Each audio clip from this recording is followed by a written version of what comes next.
Sony's Xperia line of devices is confusing. They've changed their naming scheme, and to be fair, that's probably contributed slightly to the pretty low market share and sales figures compared to Sony's competitors. So what's so great about these phones? Hey guys, my name's Ryan Thomas with Failtech, and this is the evolution of the Sony Xperia Flagship. We start off the lineup in late 2013 when Sony released the Sony Xperia Z1. It featured a 5-inch 1080p TFT display, 2GB of RAM, a Snapdragon 800, 16GB of expandable storage, a 20.7 megapixel camera capable of 1080p video, and a 3000 mAh non-removable battery. This coupled with glass and metal sandwich screamed quality, but did look rather dull compared to the smooth plastic counterparts. And it runs up to 5.1, which is great as well. Next up, only a few months down the line, Sony released its spec bump, the Xperia Z2. It now featured fast charging for the larger 3200 mAh battery, a 5.2-inch 1080p IPS display, 3GB of RAM, Snapdragon 801, 16GB of expandable storage, and a 20.7 megapixel camera now capable of UHD video, which was great. This was quite an upgrade in terms of camera performance and competed with the big boys and the phablets of the time with that UHD video capability.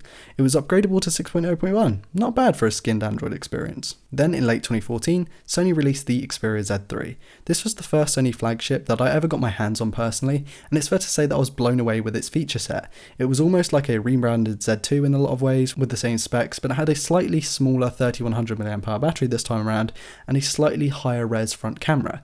This one started with 32GB of internal storage with expansion, and it got IP68 water and dust resistance, a trait that would stick with Sony for years to come. I'm really unsure about the Z4, there's pretty much no info about it online, and it's not got a profile on GSM Arena, and the info that I have found points in the direction of maybe an Asia exclusive version of the Z5.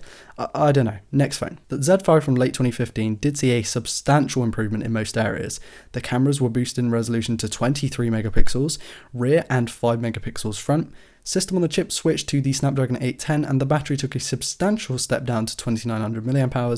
Most of the other specs were the same with 3GB of RAM and 32GB of internal storage. The Z5 would be the last in the Z series though. Late 2016 arrives and the first XZ version of the Sony Xperia Z, the XZ, not to be confused with its successor, the XZ1. It featured a much improved 13 megapixel front camera, 64GB of internal storage, and a much more powerful and efficient Snapdragon 820 system on a chip. There was expandable storage on the dual SIM model, otherwise the XZ missed out on it, but it did feature Sony's first Type-C port. Next up, confusingly, is the XZ1, different to the XZ.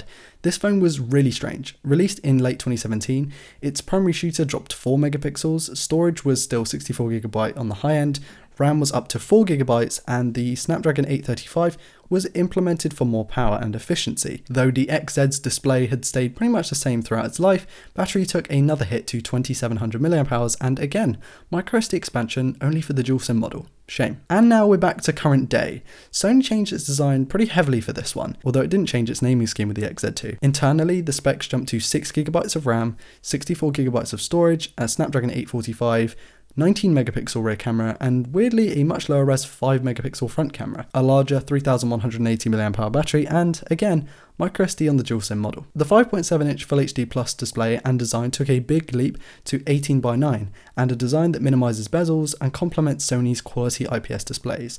The phone looks really odd, and there is something to be said for the solid build design and consistent materials used here, but the fact that it's just so boring, I don't know, maybe it's just not a selling point for me. Over time, Sony has made very few changes to their phones. Of course, comparing the XZ2 to the original Z1, you're going to notice the huge differences, but they were so incremental that it seems unfair to compare. 1080p displays and near enough 20 megapixel cameras throughout are trends, RAM has taken a bit of a bump, and IP68 weatherproofing has been a consistent feature, but removing the likes of microSD card expansion in regular models is worrying. What do you think? Please leave your thoughts in the comments, I'd love to read them. And that's about it from me guys. I hope you enjoyed this episode of the evolution of. These are always fun to make no matter what the phone, though this one is slightly more boring due to the limited changes. But anyway, thank you all so much for watching. Please do leave an interaction and subscribe if you're new around here to never miss a video like this one. Please do check out my social medias, and a special thank you to my patrons. You guys are amazing and your continued support is greatly appreciated. I've been Ryan Thomas with Failtech, and I'll see you in the next video. Peace.